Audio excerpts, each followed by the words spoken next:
Another year of the Charlotte Hornets tanking? That may be the case. Welcome back to the Six Hornet Podcast. We're being the sixth man means bringing the noise without checking into the game. I'm Eric Smith, your host. As always, if you're on YouTube, please remember to hit that subscribe button. A tall task, still trying to get to 100 subs by the end of November. But with your help, it is achievable. A like on the video goes a long way. And remember to comment below with your thoughts throughout the video.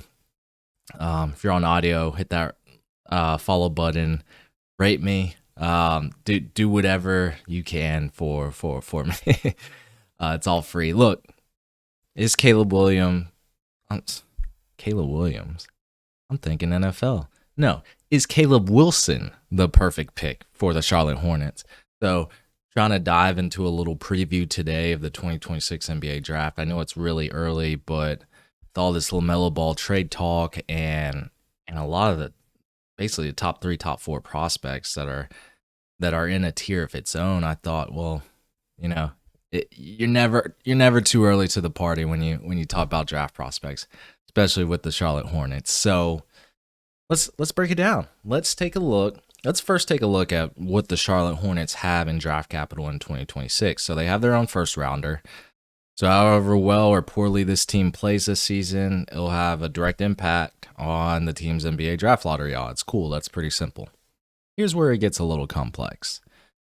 The Hornets also will receive a first rounder from either the Washington Wizards, the Orlando Magic, the Memphis Grizzlies, or the Phoenix Suns. Now, it'll be the worst of those picks. So unless all of them end up with a really bad record, it's highly likely it's going to be a non-lottery pick. And as of November 21st, 2025, we would receive the number 19 overall pick. Not horrible at all, but still really early in the season. A lot of things can change. But basically, I think that's going to be in the 20s. One of those teams will probably reach the playoffs. But if not, that would be lovely. We know the Wizards aren't, so it's really the Magic, the Grizzlies, and the Suns. So who knows? The Hornets don't own their second round pick. That'll be either Sacramento's or Detroit's pick. And then they do, however, have a second rounder coming in via Golden State or Denver, whichever is more favorable. So a total of 2 first rounders, 1 second round pick in 2026. And if you think about how the Hornets drafted in 2025, you have to be pretty happy about this. So let's fast forward. Boom. Let's go to Caleb Wilson. Why I think he's a perfect fit? I'm going to already say it. He's a perfect fit for the Charlotte Hornets because I think Miles Bridges' time is short in Charlotte. And when he gets shipped off, you're going to need some forward depth. And the only way to add forward depth is to target one in the draft. I mean, yeah, you could trade for another guy, and maybe that's the route they go, but let's assume they don't do that. Let's assume they address another position when they ship Bridges off. Or maybe it's a guy that's on an expiring contract. Who knows? But let's just assume we need forward depth.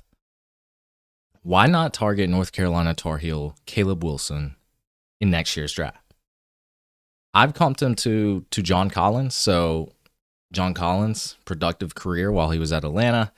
He was valuable and impactful in that Eastern Conference runs that the Hawks had. So, get a John Collins on your team. Maybe even a Evan Mobley. You could maybe comp him to him, but might be an inch or two shorter. Anyway, I don't know. That's just my con. He's got a bunch of cons. Jonathan Isaac, who knows? But I've seen him as mocked high as number 4, and as low as about 10 or 11.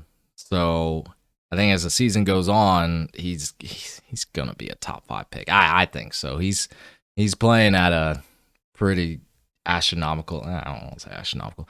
He's playing really well for the Tar Heels right now, and I think he's getting put on the map. But with the way the Hornets are playing right now, you can't rule out that they won't end up with a lottery pick, a high lottery pick. But really what jumps off screen for Caleb Wilson in the limited sample size that I've seen is motor. We need guys that have high motor, them Colin Sextons, the Musa Diabates, the athleticism. He's very athletic, elite athleticism. and his defense. I think those three things, as soon as you throw some tape on, watch him, especially in that Kansas game, it just pops out. Basically everything the Charlotte Hornets need right now, right? Yeah, give me the guy with two-way upside. Like, I love that. 6'10" forward, very long. I think he has a great shooting touch. Very soft, can dunk everything in his way. So imagine LaMelo Ball lobs, half court lobs, another guy he can target in transition. Just has that insane vertical pop to him, and that also translates to his defensive game, where he can be valuable even as a rim protector, but help defense in a type of way. Great rebounder, offensive rebounder in particular. He's averaging a double-double so far, so I didn't even talk about his season averages through 5 games now. He's averaging 20.6 points, 10 rebounds, 2.6 assists on 67.3% field goal percentage. Free throws, 69.2%, getting about 2 or 3 boards, offensive boards a game, averaging 2 steals, almost 2 blocks. He makes an impact everywhere. So you can also get this guy who's comfortable taking a mid-range jumper. Maybe too comfortable, because he takes a good bit of long ones too, and maybe you don't want to do that in the NBA, but comfortable taking a pull-up jumper right now. That's a guy who can score versatilely, or he's a versatile scorer who can not only take a jumper but finish above the rim. Impact the game in multiple ways. And, I comped him to John Collins because I'm like, yeah, you're probably not. I guess so. He has upside, right? But if you needed to add somebody to the Charlotte Hornets right now, would you be comfortable just adding a John Collins replica? I would. Just with how the team is constructed right now, I would love that. I think he would help out tremendously to this team. So, not the best free throw shooter right now from the charity stripe.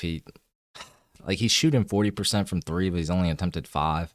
So I expect that to probably go down. I don't know. I don't know if he's that strong of a 3-point shooter yet. He's definitely not attempting them. Maybe it's something he's still developing. Not a great ball handler, but we don't need him to do that. Exactly right. We don't need him to handle the ball. Need him to dominate in that low post game. Need him to be that transition guy down low. Need him to. We need somebody who can score in the paint. Like, it'd be nice if he could do that at the next level, develop that 3, but or develop that dribble. But we can still all work on that in the development phase. I still think he can make an instant impact to the Hornets day one. Like, his mentality is crazy. I saw a video of him where he said he feels disrespected right now in polls because they don't view him as a top 3 freshman. I think it was in the ACC too. Like, they don't even view him in that realm. So his mentality shows up, and he said he basically has a quote list that he's writing down. So I think he wants all the smoke. It's like a kill list, right? No, he's got some type of list. He said he changes his wallpaper. I don't know what he's changing his wallpaper to, but he's got that mentality where he's hungry.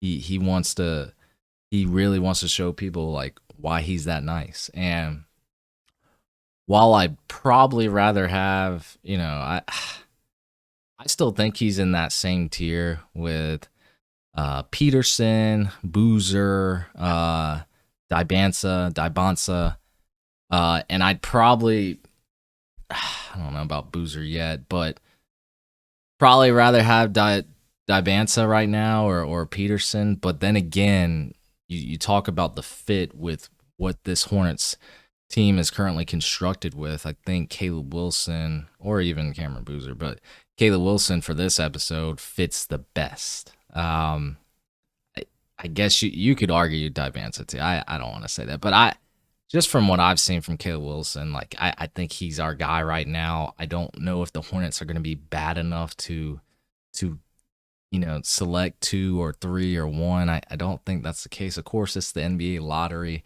so anything's possible. But I'm trying to construct a reasonable scenario where Caleb Wilson is in that 4 or 5 range and the Hornets are picking in that expected range. I've seen some mocks where the Hornets are picking at 6. But Caleb Wilson looks really good. He looked nice in the teal and purple. So, hey, let me know what you think in the comments. That's going to be it for this episode, ladies and gentlemen. Thank you for tuning into the 6 Hornet Podcast. We are live on Apple Podcasts, Spotify, and YouTube. Take care, everyone.